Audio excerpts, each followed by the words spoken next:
ये कहानी है पंडित नाई और गोनू झा। बिना स्किप किए वीडियो को अंत तक देखें और वीडियो अच्छा लगे तो चैनल को सब्सक्राइब जरूर करें। गोनू झा के गांव में फेरन मिश्र नाम के एक धनाढ्य ब्राह्मण रहते थे। मिश्रा जी के पास धन की कोई कमी नहीं थी। गोनू झा से उनके अच्छे संबंध थे। एक बार मिश्रा जी को किसी बाहर गांव में कथा बाँचने जाना था। कथा एक सेठ के घर थी जहां से भारी दक्षिण मिलती थी।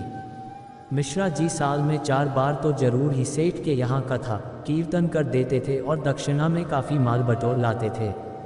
मिश्रा जी अभी अधेड़ उम्र के ही थे। उनका स्वभाव रंगीला था, सज धज कर रहना उनका शौक था। मिश्राइन से इसी बात को लेकर तू मैं भी होती रहती थी। मिश्राइन को सदैव संदेह रहता था कि सज धज कर बाहर जाने वाले मिश्रा जी कहीं कोई गुल तो नहीं खिला रहे। खैर उस दिन कथा में जाने पहले मिश्रा जी ने चेहरे पर आ रही दाढ़ी मूछों को हटाने के इरादे से जोरावर नाई को बुला भेजा। जोरावर नाई था तो बड़ा काया पर यह भी जानता था कि मिश्रा जी उसे कुछ नहीं देंगे। हमेशा मुफ्त में दाढ़ी बनवाने वाले मिश्रा जी उसे क्या देने लगे। वह अन्ना सा अपने औजार लेकर मिश्रा जी के यहाँ पहुँचा। आजा जोरावर, मिश्रा जी चहक कर बोले, तेरे पास 1 घंटे का टाइम है। आज ऐसी दाढ़ी बना कि पंडित जी दमक उठे। कहीं खास ठौर जाना लगता है महाराज? जोरावर ने पूछा। यही समझ ले। समझ कि मैं दर्पण देखकर खुश हुआ तो तुझे भी खुश करके भेजूंगा, मिश्रा जी ने कहा। जोरावर जानता था कि वह मिश्रा जी का अचूक नुस्खा है। कह देने भर से ही खुश कर देने वाले आदमी थे। बाहर चबूतरे पर बैठकर जोरावर मिश्रा जी की दाढ़ी गीली करने लगा। 2-4 लोग और वहाँ बैठे। बढ़िया सी कारीगिरी दिखाना बेटा, खुश हुआ तो इनाम दूंगा। आसपास बैठे लोग होंठ दबाकर हंस पड़े। महाराज, क्यों गरीब को सपने दिखाते हो? जोरावर बोला, आज तक तो आपकी जेब से दमड़ी मिली नहीं, आज ही क्या जरूरत है? पंडित जी ने घूर कर जोरावर को देखा। अबे नाई, आज देखना, आज अगर तूने मेरी पसंद का काम कर दिखाया तो मैं तुझे कुछ जरूर दूंगा। मिश्रा जी ने अकड़कर कहा। कुछ? पक्की बात? जोरावर की भवन तन गई। पक्का, 5 पंचों के बीच की बात है, कुछ तो तुझे मिलेगी ही। जोरावर कुटिलता से मुस्कुराया। कहते हैं कि नाई में 36 अक्ल होती है। आज मिश्रा जी को भरी पड़ने वाला था। जोरावर ने अपना पूरा तजुर्बा लगाकर मिश्रा जी की दाढ़ी मूछों को साफ किया और दर्पण मंगाकर मिश्रा जी के सामने किया। मिश्रा जी प्रसन्न हुए। आज तो वह अपनी उम्र से 10 बरस कम लगने लगे थे। प्रसन्न भय महाराज? जोरावर ने पूछा।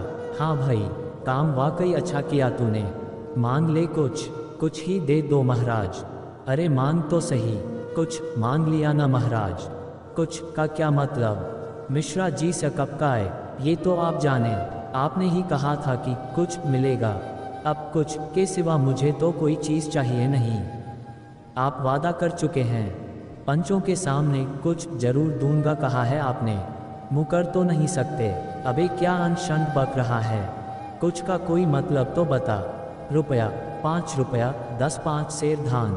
कुछ तो बक। 500 रुपया? क्या बक रहा है? मिश्रा जी भड़के। या तो कुछ दीजिए या 500 रुपया दीजिए, या फिर पंचायत में चलकर मुकर जाए महाराज।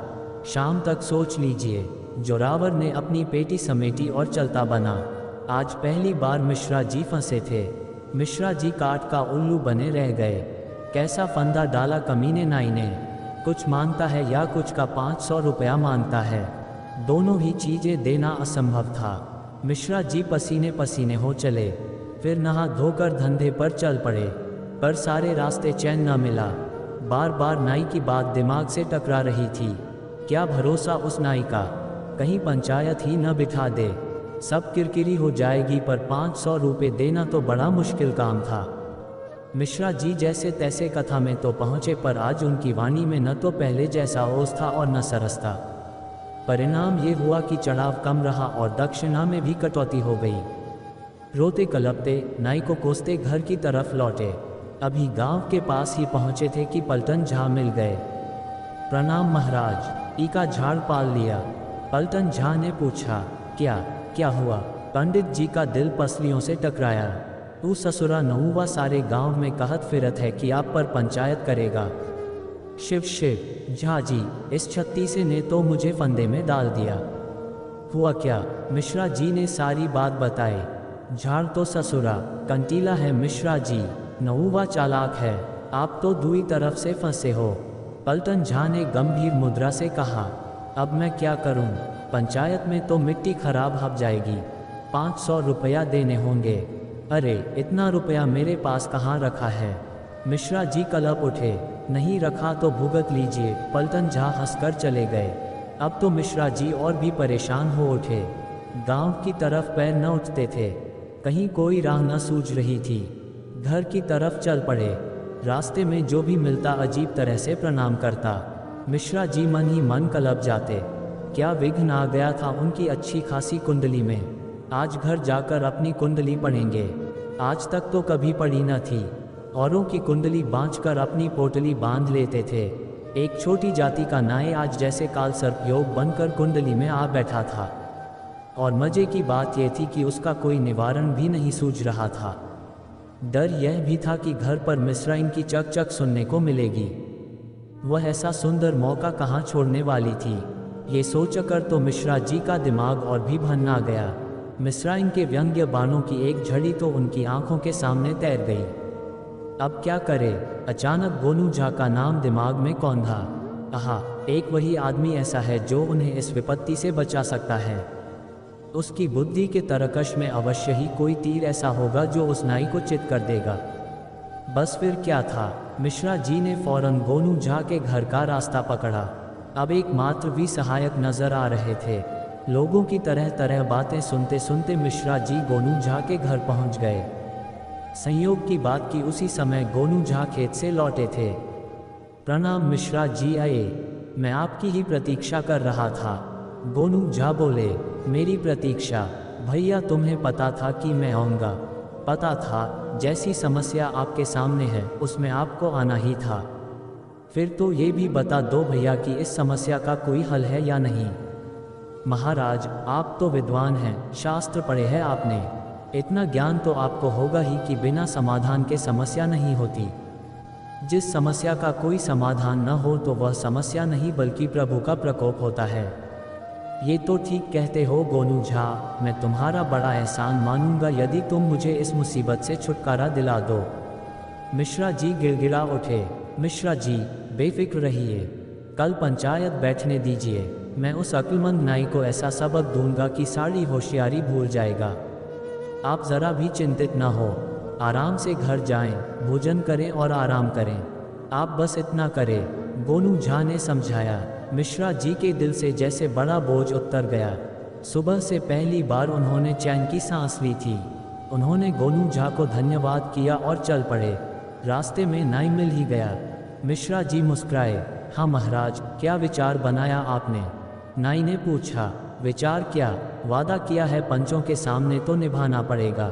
तुझे कुछ तो जरूर ही मिलेगा बेटा, तू भी क्या याद करेगा। गोनू झा के घर से आ रहे हैं महाराज, पर मेरे फंदे से वह भी आपको न निकाल सकेंगे। जोरावर चुनौती देने वाले भाव में बोला।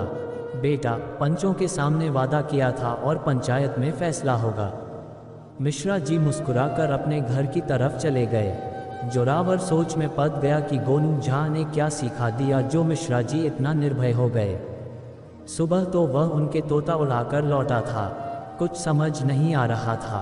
अब रात भर जोरावर न सोया। उसने बहुत दिमाग लगाया कि उसके फंदे का तोड़ क्या हो सकता है। खुद उसे तो कुछ सूझ नहीं रहा था। आखिर सुबह पंचायत बैठ गई। सर्वसम्मति से गोनू झा को सरपंच बनाया गया। पंचों ने मामला सुना। गवाह ने पुष्टि की कि मिश्रा और नाई के बीच वही बातें हुई थी। अब या तो मुझे मेरा कुछ दिलाया जाए या मिश्रा जी को दंड के रूप में 500 रुपया देने का आदेश दिया जाए, जोरावर बोला। बात 100% सच है मिश्रा जी। खैर जोरावर, जरा एक गिलास पानी तो ला, बड़ी प्यास लगी है। गोनू झा बोल।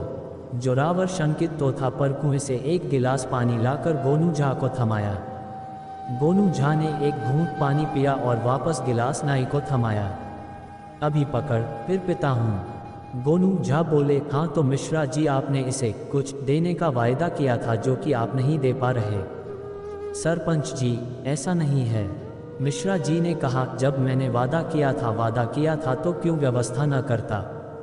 मैंने कुछ की व्यवस्था कल ही कर ली थी, पर आज सुबह वह मेरी जेब से कहीं गुम हो गया। अब दूसरे कुछ के इंतजाम में समय तो लगेगा ही। कितना समय लगेगा? लगभग 1 माह। क्यों भाई जरोव, क्या तुम 1 माह प्रतीक्षा कर सकता है? सरपंच जी, हम रियाया हैं। आज के काम की कीमत महीने भर बाद मिली तो हमारे बच्चे कैसे पलेंगे? जोरावर बोला, बात तेरी भी ठीक है। मिश्रा जी, आपने अपना कुछ कहाँ गुम कर दिया? क्या पता, सुबह कुएं पर स्नान करने आया था और दिशा मैदान गया था। फिर तो मिश्रा जी, गोनू झा ने कहा, ला जोरावर पानी दे। जोरावर ने हाथ में थमा गिलास गोनू झा की तरफ बढ़ाया कि ठिठक गया। गिलास के पानी में कुछ गिर गया था। पानी पीने लायक न रहा था। झा जी, इसमें तो कुछ गिरा गया है और भर कर लाता हूँ, वह बोला। अबे क्या गिर गया? पता नहीं, कुछ अजीब सा। अरे कुछ गिरा है तो मेरा होगा। मिश्रा जी चीख पड़े। सुबह कुएं पर स्नान करने आया था, शायद तब कुएं में गिर पड़ा होगा। जोरावर सन रह गया। निकाल ले भाई जोरावर। गोनू झा मुस्कुराकर बोले, तेरा कुछ मिल गया है, पंचों को भी फारिंग कर। मगर जोरावर ने कुछ कहना चाहा। अब अगर मगर क्यों करता है? तूने कुछ ही तो मांगा था और अभी पंचायत के सामने तूने खुद कहा है कि पानी की गिलास में कुछ गिरा है। ये कुछ कुएं के अंदर से ही आया है। मिश्रा जी ने बताया ही था कि उनका कुछ जो तुझे देना था गम हो गया है। जोरावर चुप। वह फंस तो गया ही था। अब उसे समझ आया कि गोनू झा साधारण बुद्धिमान न थे, बल्कि किसी भी प्रकार की समस्या का समाधान खोजने में प्रवीण थे। उसे उन पर क्रोध आ रहा था जो उन्होंने बड़ी मुश्किल से फंसे शिकार को उसके हाथ से निकल दिया था। पर वह क्या कर सकता था? जाति का नाई ही तो था। उसने बात से ही पंडित को फंसाया और बात से ही पंडित निकल गया था। पंचायत अपने घर चली गई और सब गोनू झा की तारीफ की पुल बांध रहे थे। धन्यवाद मित्रों।